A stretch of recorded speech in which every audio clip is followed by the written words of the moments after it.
As-tu déjà pensé à ce que cela ferait de perdre ton nom, ta maison et surtout ton enfant, en une seule journée? C'est exactement ce qui est arrivé à Madeleine Charvet, à Paris, en 1941. En quelques semaines, cette femme respectée a vu son monde s'effondrer, son mari arrêté, ses biens confisqués, et son petit garçon emmené temporairement dans une famille qu'elle ne reverrait plus jamais. Mais 40 ans plus tard, un simple café boulevard Saint-Germain allait rouvrir une blessure que le temps n'avait jamais refermée. Pourquoi ces deux mains, sur une photo prise ce jour-là, restent-elles suspendues sans jamais se toucher? Et comment un fils, devenu homme, finit-il par reconnaître dans le regard d'une inconnue les yeux qu'il croyait avoir oubliés? Reste avec moi, car aujourd'hui je vais te raconter cette histoire dramatisada, inspirée de la réalité. Une histoire sur la honte, le pardon et l'amour que le temps n'a pas pu effacer. Avant de commencer, abonne-toi à la chaîne, laisse ton j'aime et dis-moi de quelle ville tu regardes cette vidéo. Pourquoi? Parce que ces récits ne sont pas que des histoires. Ils parlent de nous, de nos familles, de nos silences et de nos secondes chances.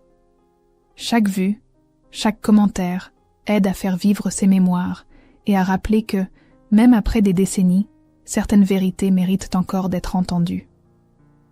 Cette photographie montre deux inconnus assis face à face dans un café parisien en 1981. Leurs mains se tendent l'une vers l'autre sur la table, mais ne se touchent pas. Elles s'arrêtent à quelques millimètres. Pour n'importe quel passant, c'est une conversation formelle. Pour ceux qui connaissent l'histoire, c'est la première fois en 40 ans qu'une mère parle au fils que le monde lui a arraché. Et si vous restez jusqu'à la fin, vous découvrirez pourquoi ces deux mains ne peuvent pas encore se toucher, malgré 4 décennies d'absence. La femme sur cette photo s'appelle Madeleine Charvet. En 1941, elle avait tout ce qu'une bourgeoise parisienne pouvait désirer, un appartement élégant près du parc Monceau, un mari influent dans les banques, un nom respecté. Et Gabriel, son fils unique de 3 ans, qui courait dans les couloirs en tenant un petit cheval de bois. Mais quand on a trouvé cette image dans une boîte à chaussures en 1995, après la mort de l'homme sur la photo, on a découvert au dos une phrase écrite d'une main tremblante. Premier café. 7 juin 1981. 40 ans trop tard. Madeleine ne sourit jamais sur les rares photos qui existent d'elle après 1941. Les archives municipales de Paris conservent un inventaire daté du 15 septembre 1941, qui liste les biens confisqués à la famille Charvet. Mobilier Louis XV, argenterie, tableaux, bijoux. Tout saisi en une journée. Le mari de Madeleine, André Charvette, avait été arrêté 3 semaines plus tôt. Les accusations étaient lourdes. Transactions avec des capitaux juifs confisqués, corruption, lien avec des éléments indésirables. Une délation croisée l'avait fait tomber, et avec lui, tout ce que Madeleine croyait solide. En quelques semaines, Madame Charvet devint simplement Madeleine. Les amis qui prenaient le thé avec elle le jeudi traversaient maintenant la rue pour l'éviter. Elle portait des chapeaux à large bord pour cacher son visage. Pas par coquetterie, mais par honte. La honte d'être celle qu'on montrait du doigt en murmurant « la femme du corrompu ». Dans la France de l'occupation, une réputation détruite valait un exil en vie. Sans argent, sans soutien, Madeleine se retrouva seule avec Gabriel dans une chambre de bonne du 15e arrondissement. L'enfant pleurait la nuit en demandant pourquoi il ne rentrait pas à la maison. Elle n'avait pas de réponse, juste des larmes qu'elle cachait en se retournant contre le mur. Le petit cheval de bois était la seule chose qu'elle avait pu emporter. Gabriel le serrait contre lui en dormant, comme si ce jouet pouvait le protéger de ce qu'il ne comprenait pas encore. Un matin de novembre 1941, une femme de la paroisse frappa à sa porte. Elle parlait d'un programme caritatif, organisé par une congrégation dans le département de l'Ain. Un endroit sûr pour les enfants de famille en difficulté, disait-elle. Juste temporaire, jusqu'à ce que tout se stabilise. Nourriture garantie, toit assuré, encadrement religieux. Madeleine regarda Gabriel jouer avec son cheval. Il était maigre, trop maigre. Elle-même ne mangeait qu'1 jour sur 2 pour qu'il ait plus. La femme ajouta doucement « Vous voulez vraiment qu'il vous voie mourir de faim, madame ?» C'était une question cruelle, mais juste. Madeleine signa les papiers le lendemain. On lui promit que ce serait pour quelques mois, le temps qu'elle se rétablisse, qu'elle trouve du travail stable. Gabriel partit un mardi matin sous une pluie fine. Il tenait son cheval d'une main et la main de sa mère de l'autre. Quand la voiture démarra, Madeleine courut derrière en criant son nom. Mais le véhicule tourna au coin de la rue et disparut. Elle resta là, trempée, les mains vides. C'était la dernière fois qu'elle le touchait. Les premières semaines, elle écrivit tous les jours. Des lettres où elle promettait de venir bientôt. Où elle racontait qu'elle avait trouvé du travail comme auxiliaire de cuisine à Lyon. Elle envoyait les lettres à l'adresse indiquée par la congrégation. Aucune réponse. Elle écrivit à la paroisse, à l'évêché, aux services sociaux. Le silence était la seule réponse. Un silence qui devenait une forme de torture. En janvier 1942, Madeleine prit un train pour l'Ain. Elle avait l'adresse d'un village où, selon un registre incomplet, Gabriel aurait été placé. Le voyage dura 8 heures. Elle arriva dans un hameau perdu où la neige recouvrait tout. On lui indiqua la ferme des Delorme. Joseph et Marguerite Delorme, couple sans enfants, respecté au village. Quand Madeleine frappa à la porte, ce fut Marguerite qui ouvrit. Une femme aux mains rouges par le travail, au regard dur. Madeleine demanda à voir son fils. Marguerite répondit que le petit était malade, qu'il valait mieux ne pas le déranger. Madeleine insista. Elle voulait juste le voir de loin, juste s'assurer qu'il allait bien. Joseph apparut derrière sa femme. Grand, massif, il bloquait le passage. Il dit d'une voix sans appel. « Le garçon s'appelle Jean maintenant, Jean Delorme. C'est notre fils. » Madeleine sentit ses jambes trembler. Elle tenta de protester, de parler de droit, de papier, de justice.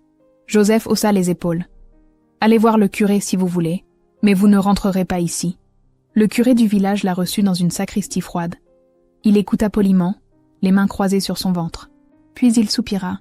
« Madame, l'enfant est bien nourri, bien logé, dans une famille stable. Vous, qu'avez-vous à lui offrir? Un nom sali? Une chambre misérable? Pensez à son bien-être, pas au vôtre. » Madeleine voulut hurler que c'était son fils, que personne n'avait le droit. Mais les mots se coincèrent dans sa gorge. Parce qu'au fond, elle savait. Elle n'avait ni argent, ni avocat, ni pouvoir. Juste la honte publique de la chute. Elle rentra à Lyon ce soir-là. Dans le train, elle regarda par la fenêtre sans rien voir. Quelque chose en elle s'était brisé. Pas de façon spectaculaire, juste une fissure silencieuse. En 1942, Madeleine Charvet comprit. Elle avait perdu sa fortune, perdu son nom, et maintenant, elle perdait son fils. Et pour le monde, c'était l'ordre naturel des choses. Les riches tombaient, les pauvres récupéraient, et les enfants allaient là où ils mangeaient à leur faim. Mais cette nuit-là, seule dans sa chambre, elle prit une décision. Elle ne mourrait pas. Elle ne se noierait pas dans l'alcool comme tant d'autres femmes brisées qu'elle voyait dans les rues. Elle survivrait, un jour après l'autre, sans savoir pourquoi, juste survivre. Parce qu'abandonner aurait signifié donner raison à tous ceux qui l'avaient jugée. Et ça, jamais. Lyon, 1943. Une ville où les mères cachaient leurs enfants au bruit des bottes allemandes. Madeleine travaillait 16 heures par jour dans les cuisines d'un restaurant qui servait des officiers de l'occupation. Elle épluchait des pommes de terre jusqu'à ce que ses mains saignent, lavait des casseroles jusqu'à minuit. Le patron, un homme sec qui sentait le tabac, la payait au noir. Juste assez pour survivre. Elle louait une chambre sous les toits, si petite qu'on ne pouvait y tenir debout. Mais c'était à elle. Un espace où personne ne lui rappelait qui elle avait été. Elle ne se faisait pas d'amis. Les autres cuisinières essayèrent de parler, de partager du pain, de raconter leur vie. Madeleine répondait par monosyllabes. Pas par méchanceté, mais par protection. Chaque fois qu'elle voyait une femme avec un enfant, quelque chose se tordait dans sa poitrine. Une envie violente de détourner les yeux, ou pire, de haïr cet inconnu qui avait ce qu'on lui avait volé. Elle gardait ce poison pour elle, honteuse de ses propres pensées. Les dimanches étaient les pires. Pas de travail, pas de distraction. Elle restait dans sa chambre, assise sur le lit étroit, regardant le plafond fissuré. Parfois, elle sortait un bout de tissu bleu ciel qu'elle avait acheté sur un coup de tête dans une mercerie. Du tissu pour enfants. Elle l'avait payé avec l'argent du repas de la semaine. Elle ne savait même pas pourquoi. Peut-être parce que Gabriel aimait le bleu. Peut-être parce que toucher ce tissu lui donnait l'illusion qu'il existait encore quelque part, qu'il n'était pas juste un trou béant dans sa vie. Elle pensait souvent à André, son mari. Dans les premiers mois, elle le haïssait. C'était plus simple de blâmer un homme absent que de regarder sa propre impuissance. Si seulement il n'avait pas été si avide, si corrompu, si stupide. Si seulement il avait pensé à son fils avant de penser à l'argent. Mais la haine fatigue. Avec le temps, elle ne ressentit plus rien. Juste un vide là où il y avait eu un mariage, une vie, un semblant de sécurité. En 1944, elle croisa par hasard une ancienne connaissance sur un marché. Une femme qui avait fréquenté les mêmes salons qu'elle avant la guerre. Leurs regards se croisèrent. L'autre détourna les yeux et pressa le pas. Madeleine ne ressentit même pas d'humiliation. Juste une confirmation. Elle n'existait plus pour ce monde-là. Elle était devenue transparente. Une ombre parmi d'autres ombres. Mais elle tenait. Chaque matin, elle se levait à 5 heures. Elle lavait son visage à l'eau froide, coiffait ses cheveux grisonnants avec soin, enfilait sa robe de travail propre même si rapiécée. Si elle perdait tout, elle ne perdrait pas ça. La posture. Sa mère lui avait appris enfant qu'une femme se tient droite quoi qu'il arrive. C'était devenu son unique fierté. Une fierté dérisoire, mais c'était tout ce qui restait. Pendant ce temps, dans le petit village de l'Aisne, Gabriel grandissait sous le nom de Jean Delorme. Il ne se souvenait plus de Paris, plus de l'appartement près du parc Monceau, plus du visage de sa mère. Ou plutôt, il croyait ne plus se souvenir. Mais parfois, la nuit, il rêvait d'une femme aux cheveux noirs qui sentait la lavande. Elle lui chantait une berceuse qu'il ne reconnaissait pas au réveil. Il se réveillait en sueur, le cœur battant, sans comprendre pourquoi. Marguerite l'aimait, d'un amour féroce, possessif, exclusif. Elle le nourrissait bien, le vêtissait chaudement, veillait sur lui comme une louve sur son petit. Mais cet amour avait un prix, l'effacement complet de ce qui avait existé avant. Elle ne parlait jamais de la mère biologique. Quand Jean, petit, demandait pourquoi il était arrivé tard dans leur vie, elle répondait vaguement « Tu étais un cadeau du bon Dieu ». Et elle changeait de sujet. Joseph, le père adoptif, était moins démonstratif, mais juste. Il apprenait à Jean les travaux de la ferme, lui montrait comment soigner les bêtes, labourer la terre. L'enfant grandissait droit, obéissant, travailleur. Mais quelque chose en lui ne collait jamais tout à fait. Il observait les autres familles du village, celles où les enfants ressemblaient à leurs parents, où les histoires de naissance étaient racontées sans hésitation. Et il sentait ce vide, pas douloureux, juste présent, comme une pièce manquante dans un puzzle. Les archives départementales de l'Ain gardent la trace d'un baptême daté du 3 février 1942. Jean Delorme, fils de Joseph et Marguerite Delorme. Pas de mention d'adoption, pas de référence à un autre nom. Juste une ligne nette dans un registre paroissial.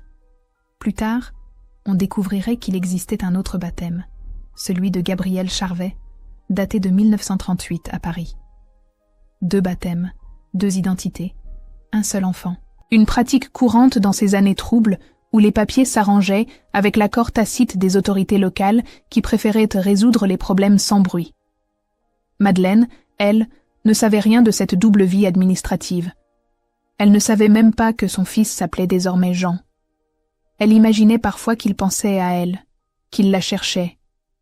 Mais au fond, elle savait que c'était un mensonge qu'elle se racontait pour tenir. Un enfant de 4 ans oublie vite, surtout quand on lui donne à manger et qu'on l'empêche de poser des questions. En 1947, Madeleine quitta Lyon pour Paris.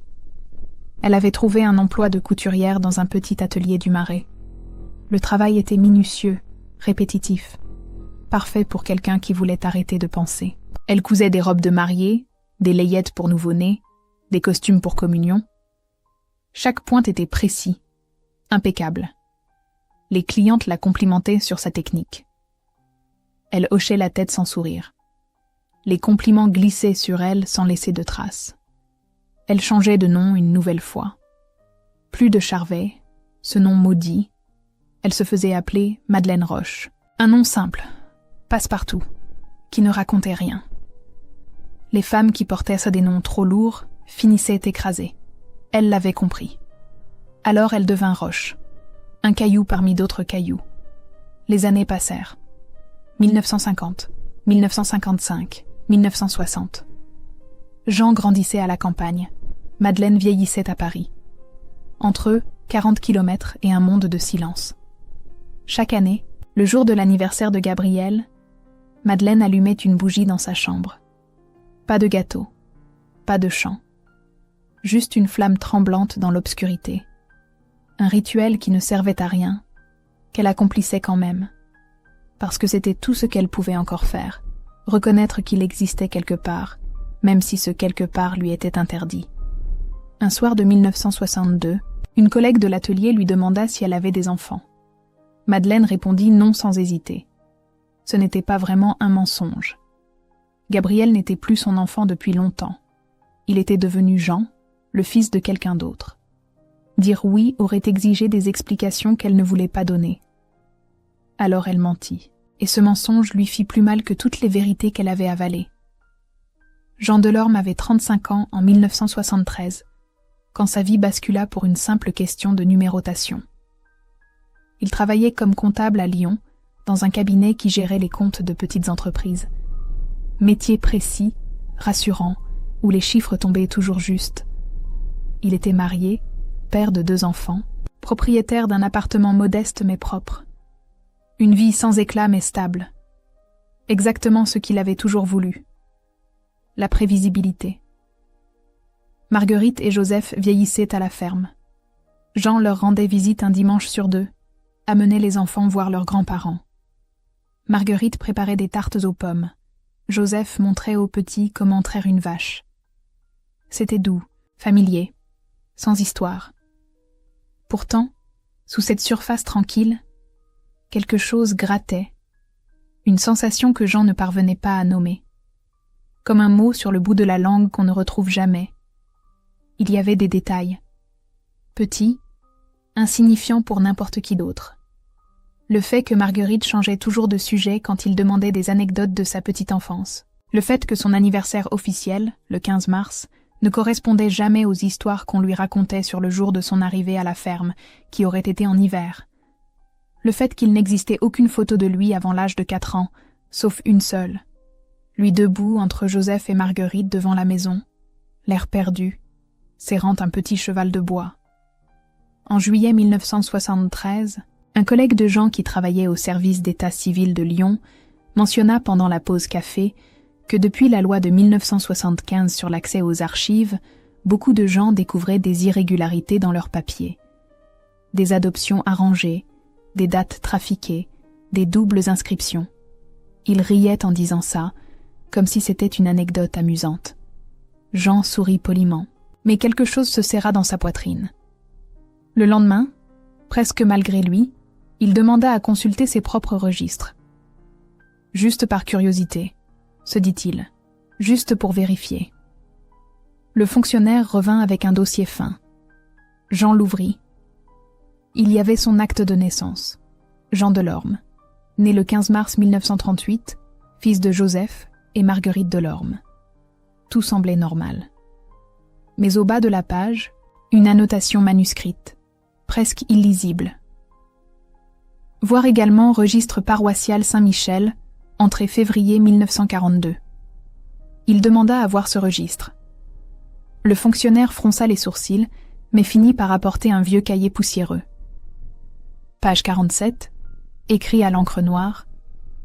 Baptême de Jean Delorme, 3 février 1942. Pas de naissance, un baptême. 4 ans après sa date de naissance officielle, Jean sentit ses mains trembler. Il tourna les pages, cherchant sans savoir quoi.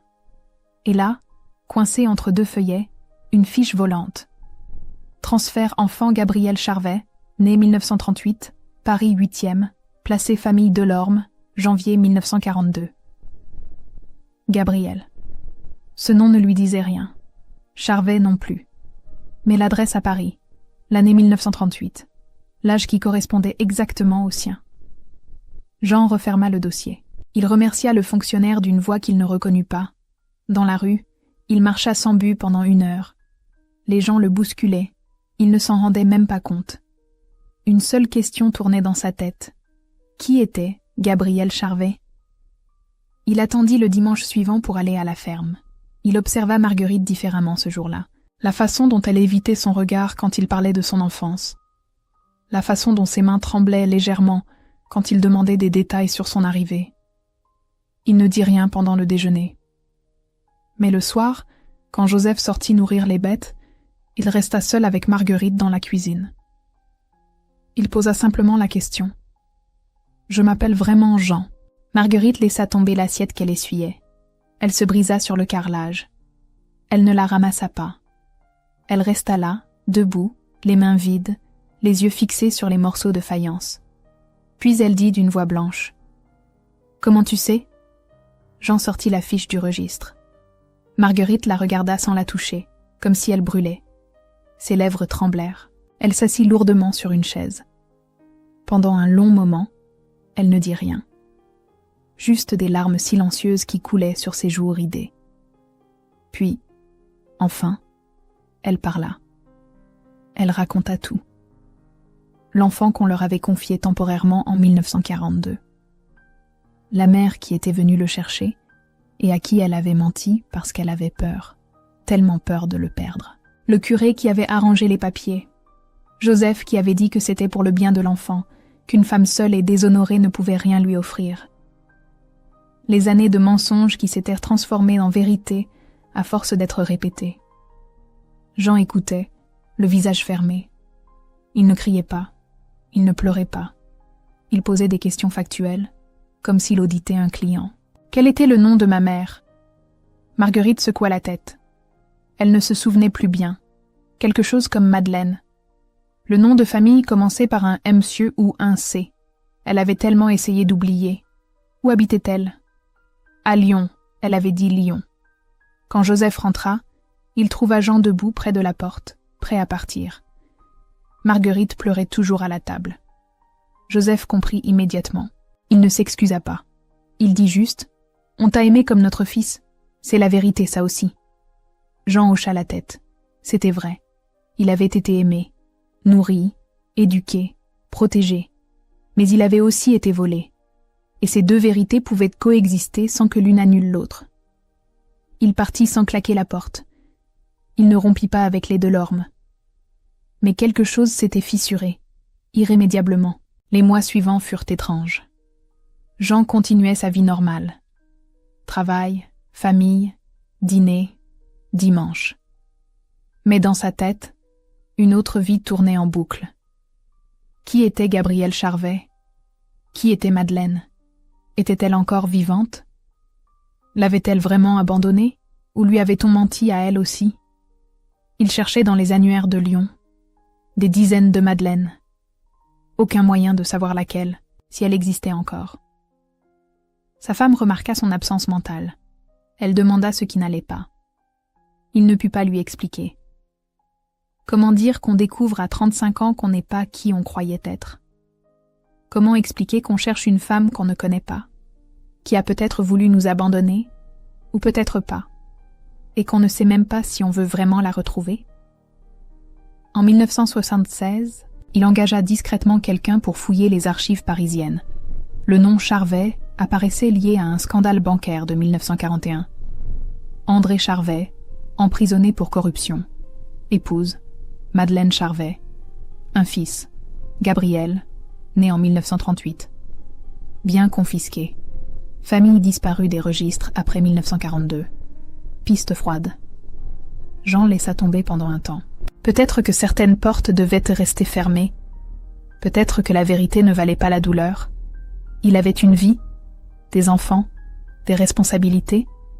À quoi bon remuer un passé qui ne changerait rien? Mais en 1980, Lors d'un déplacement professionnel à Paris, il passa devant un petit atelier de couture dans le Marais. Une enseigne modeste, Retouche, Monsieur Roche. Il ne savait pas pourquoi il entra. Peut-être le monsieur, peut-être juste le hasard.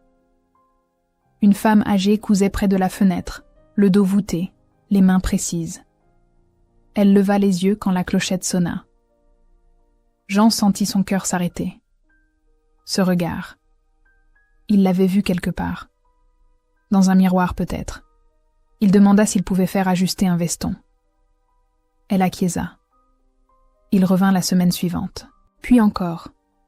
Observant ses gestes, la façon dont elle fronçait les lèvres en enfilant une aiguille.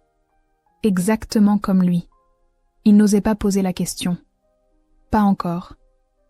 Jusqu'au jour où, alors qu'elle prenait ses mesures, il dit simplement « Madame Roche, vous avez déjà eu un fils qui s'appelait Gabriel ?» Les mains de la femme se figèrent sur le maître ruban. Le silence devint assourdissant. Le maître ruban tomba sur le sol. Madeleine ne le ramassa pas. Elle resta immobile, les bras le long du corps, fixant cet homme qu'elle ne connaissait pas, mais dont le visage lui semblait étrangement familier. Ses lèvres bougèrent sans qu'aucun son n'en sorte. Puis, dans un souffle, « Qui êtes-vous » Jean ne répondit pas immédiatement. Il la regardait vraiment pour la première fois. Les cheveux gris tirés en chignon serré, les rides profondes autour de la bouche, les mains déformées par des décennies de couture. Mais les yeux. Ses yeux qui étaient exactement comme les siens. Il dit simplement « Je suis lui ». Madeleine porta une main à sa bouche. Ses jambes vacillèrent. Jean avança pour la soutenir, mais elle recula, s'appuyant contre la table de travail. Elle secoua la tête. Encore et encore, comme pour nier une réalité trop grande pour être vraie. Non, non, ce n'est pas possible. Gabriel avait 3 ans. Il serait... 43 ans. J'ai 43 ans. Elle le dévisagea, cherchant l'enfant dans l'homme, cherchant le petit garçon qui serrait un cheval de bois dans ses bras. Les larmes montèrent, mais elle les retint. Pas de scène, pas de théâtre. Juste une question, la plus importante. Pourquoi maintenant ? Pourquoi après tout ce temps ? Jean sortit la fiche du registre, la posa sur la table. Parce que je viens seulement de découvrir que je m'appelle Gabrielle Charvette. Pendant 40 ans, j'étais Jean Delorme. Madeleine lut la fiche, les mains tremblantes. Puis elle la reposa doucement, comme si elle pesait des tonnes. Elle indiqua 2 chaises dans le fond de l'atelier. Ils s'assirent face à face, séparés par un mètre de vide qui semblait infranchissable. Dehors, Paris continuait sa vie bruyante. Dans l'atelier, le temps s'était arrêté. Madeleine parla. Pas de longs discours, pas de justifications pathétiques. Juste les faits, secs, brutaux. L'arrestation d'André, la saisie des biens, la chute sociale, la faim, l'impossibilité de nourrir un enfant, la promesse mensongère d'un placement temporaire, les lettres sans réponse, le voyage au village, la porte fermée, le curé qui lui avait dit de penser au bien-être de l'enfant plutôt qu'à son égoïsme de mère. L'impuissance totale face à un système qui ne voyait en elle qu'une femme déchue, indigne. Elle ne se posait pas en victime. Elle dit clairement « J'ai fait un choix. J'ai choisi de croire qu'on me le rendrait. J'ai choisi de survivre au lieu de me battre jusqu'à mourir. J'ai choisi de te laisser avec des gens qui pouvaient te nourrir. Ces choix étaient peut-être les seuls possibles à l'époque, mais ce sont mes choix. Et tu as payé le prix. » Jean écoutait, mâchoire serrée. Il ne l'interrompait pas. Quand elle eut fini, il posa la seule question qui comptait vraiment. « Tu as essayé de me récupérer ? Vraiment essayé ? » « Oui. » Sa voix était ferme. « Pas assez pour un juge, peut-être. Pas assez pour gagner contre un couple stable et respectable. Mais assez pour détruire ce qui restait de moi. Pourquoi tu ne m'as jamais cherché après, quand j'étais adulte ?» Madeleine ferma les yeux, parce que je pensais que tu me haïssais, parce que je pensais que tu avais oublié, parce que j'avais honte, et parce que... Sa voix se brisa légèrement. Parce que j'avais peur que tu me dises exactement ce que tu penses en ce moment, que je t'ai abandonné. Jean ne répondit pas. Il ne savait pas quoi penser. Colère et pitié se mélangeaient en lui, sans qu'il puisse démêler l'une de l'autre. Cette femme était sa mère. Mais Marguerite aussi était sa mère. L'une l'avait mis au monde et perdu, l'autre l'avait volé et aimé. Aucune vérité simple ne pouvait contenir ces deux réalités. Il se leva. « J'ai besoin de temps. Pour comprendre. Pour savoir ce que je ressens. » Madeleine hocha la tête. Elle ne le retint pas. Elle dit juste « Je comprends. Si tu ne reviens jamais, je comprendrai aussi. » Mais Jean revint. 3 jours plus tard, il l'appela. Il proposa qu'ils se rencontrent dans un café neutre. Un endroit public où rien de trop violent ne pourrait être dit. Madeleine accepta d'une voix blanche. Le 7 juin 1981, ils se retrouvèrent au café de Flore, boulevard Saint-Germain. Jean arriva en avance, commanda un café noir qu'il ne but pas. Quand Madeleine entra, vêtue d'un manteau gris trop large pour elle, il se leva machinalement. Ils se serrèrent la main comme 2 étrangers. Ce qu'ils étaient, au fond. Ils s'assirent face à face. Un serveur prit leur commande. 2 cafés. Autour d'eux, les conversations habituelles, les rires, la vie normale. Eux étaient dans une bulle de silence. Un ami de Jean, qui passait par hasard, les vit et prit une photo rapide sans comprendre l'importance du moment. Juste 2 personnes dans un café. Rien de spécial. Sur la photo, on voit leurs mains sur la table. Celle de Madeleine, usée par le travail, ridée, tachée par l'âge. Celle de Jean, plus jeune mais déjà marquée par la vie. Elles sont tendues l'une vers l'autre, comme aimantées. Mais elles ne se touchent pas. Un espace de quelques millimètres les sépare. Un espace qui contient 40 années d'absence. Jean regarda ses mains si proches. Il voulut les prendre. Mais quelque chose le retenait. Pas le rejet, pas la colère. Juste la peur. La peur de ce que ce geste signifierait. Pardonner? Oublier? Accepter? Il ne savait pas s'ils pouvaient faire l'un ou l'autre. Madeleine aussi regardait leurs mains. Elle voulut toucher son fils. Poser sa paume sur la sienne. Sentir sa chaleur. Confirmer qu'il était réel. Qu'il était là. Mais elle n'osait pas. Elle n'avait plus de droit sur lui. Ce contact devait venir de lui, pas d'elle. Ils restèrent ainsi, suspendus dans ce presque toucher. Et Jean dit, d'une voix qui tremblait pour la première fois. « Je ne sais pas si je peux pardonner tout. Je ne sais même pas s'il y a quelque chose à pardonner.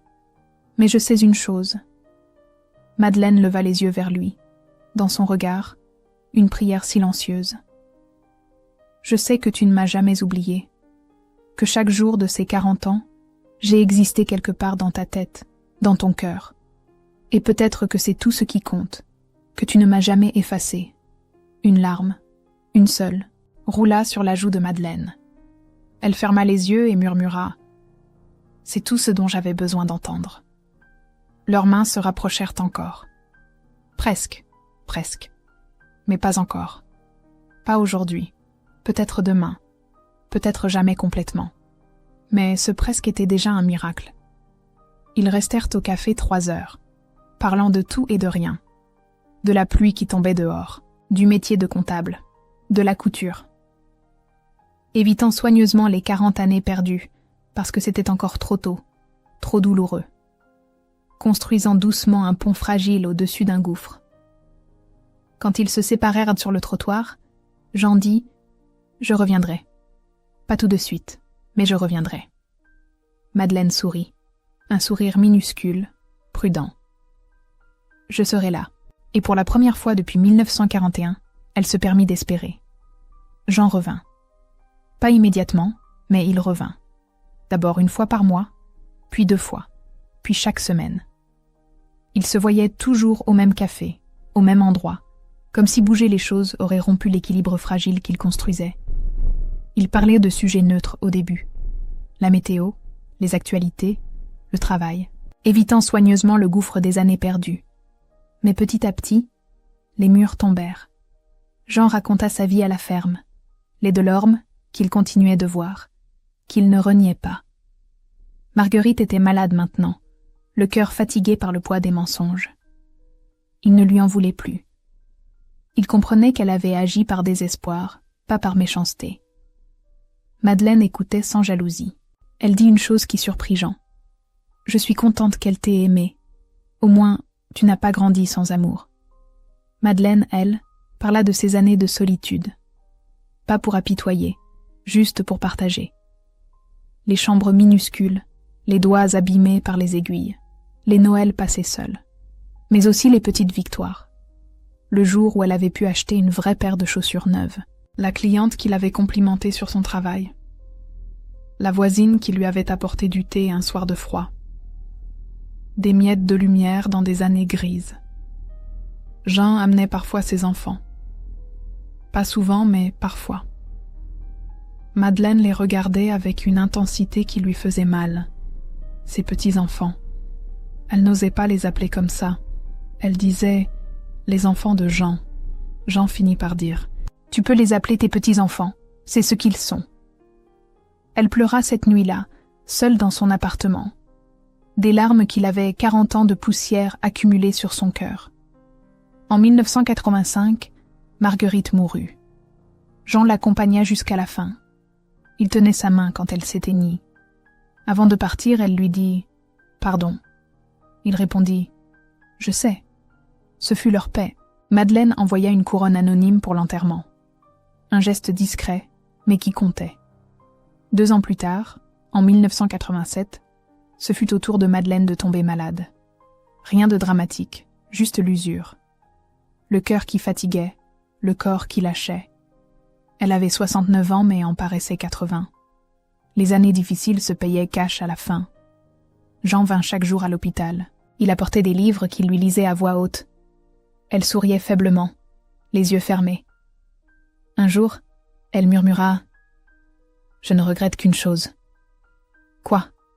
De ne pas avoir été plus forte, de ne pas m'être battue jusqu'au bout pour te garder. » Jean prit sa main, cette fois sans hésitation.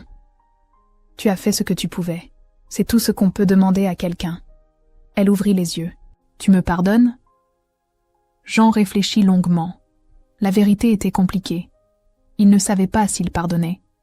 Il ne savait même pas s'il y avait vraiment quelque chose à pardonner. La vie avait été cruelle, les circonstances impossibles, les choix limités. Marguerite l'avait volé, Madeleine l'avait perdu, lui avait été pris. 3 victimes d'un système qui broyait les faibles. Il dit finalement « Je ne sais pas si je pardonne, mais je sais que tu ne m'as jamais oublié, que j'ai compté, même absent. Et ça suffit. » Madeleine ferma les yeux. Un sourire minuscule flotta sur ses lèvres. « Merci. » Elle mourut 3 jours plus tard, un matin de mai. Jean était à son chevet. Elle ouvrit les yeux une dernière fois. Elle murmura quelque chose qu'il dut se pencher pour entendre. « Tu as été aimé. Par 2 mères. C'est plus que la plupart. » Il embrassa son front. « Je sais, maman. C'était la première fois qu'il l'appelait comme ça, et la dernière. » L'enterrement fut simple. Peu de monde.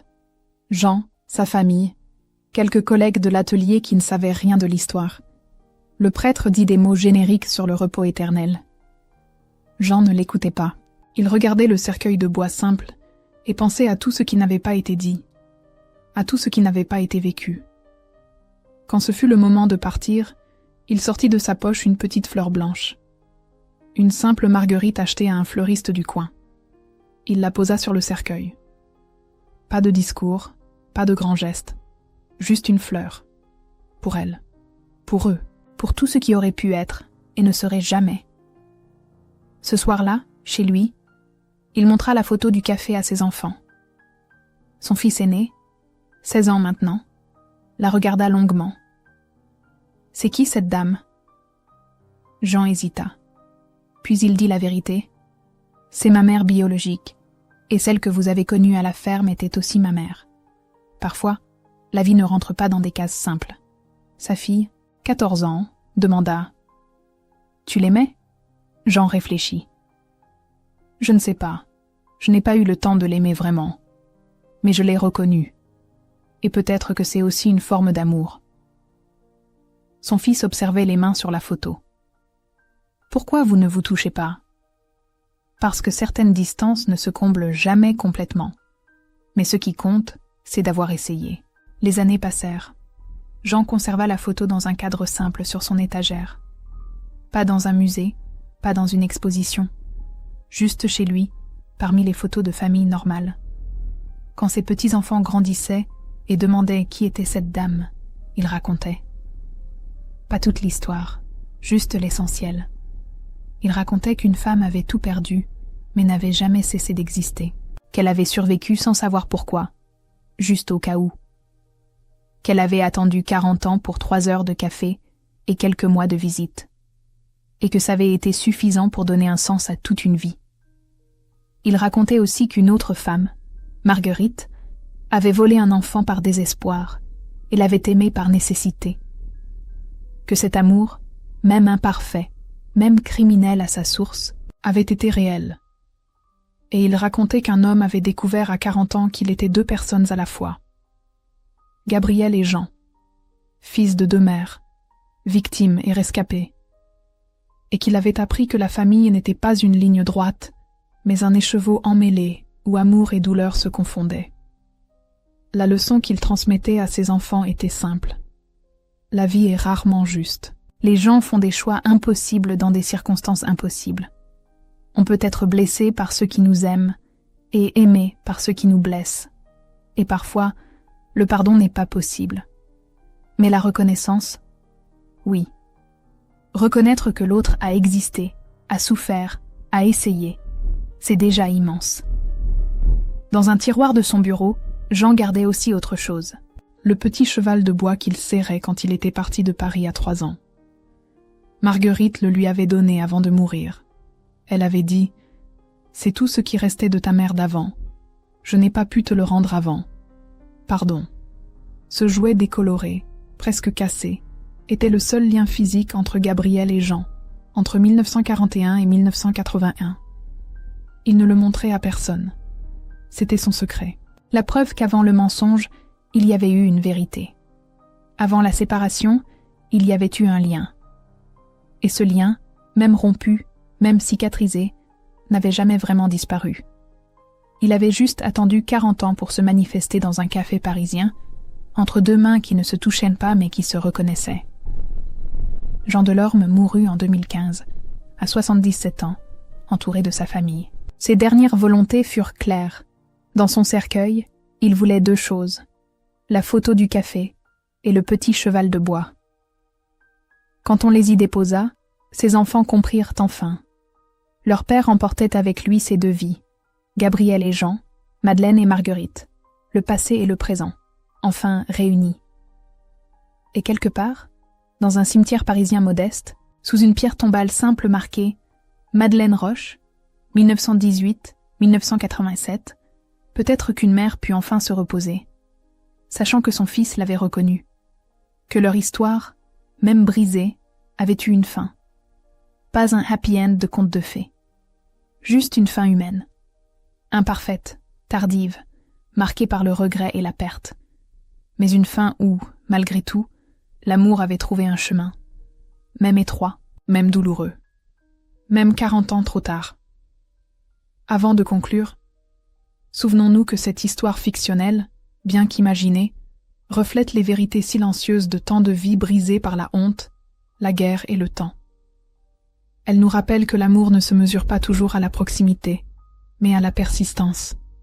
Cette force invisible qui relie 2 êtres mêmes quand tout semble perdu. Parfois, le pardon n'arrive pas, mais la reconnaissance, elle, suffit à redonner un sens à ce qui fut détruit. Parce qu'il n'est jamais trop tard pour tendre la main, même si elle tremble encore. Et vous, qu'auriez-vous fait à la place de Madeleine? Auriez-vous eu le courage d'affronter un monde qui vous condamne? Pensez-vous que 40 ans de silence peuvent être effacés par un seul regard? Qu'est-ce qui, pour vous, mérite encore d'être réparé malgré le temps passé? Si vous êtes resté jusqu'à la fin, écrivez le mot « réconciliation » dans les commentaires. C'est notre mot-clé d'aujourd'hui, un symbole de paix tardive. Dites-nous aussi de quelle ville vous nous regardez. Et si vous le souhaitez, partagez l'histoire d'un de vos ancêtres, d'un souvenir ancien ou d'un secret de famille qui a marqué votre lignée. Peut-être inspirera-t-il un futur récit du canal. Merci d'avoir vécu cette émotion avec nous. Abonnez-vous, laissez un j'aime, activez la cloche et partagez cette histoire avec quelqu'un qui croit encore que même les blessures anciennes peuvent guérir. Et n'oubliez pas de cliquer sur la vidéo suivante pour découvrir une nouvelle histoire où la mémoire et le cœur se rejoignent.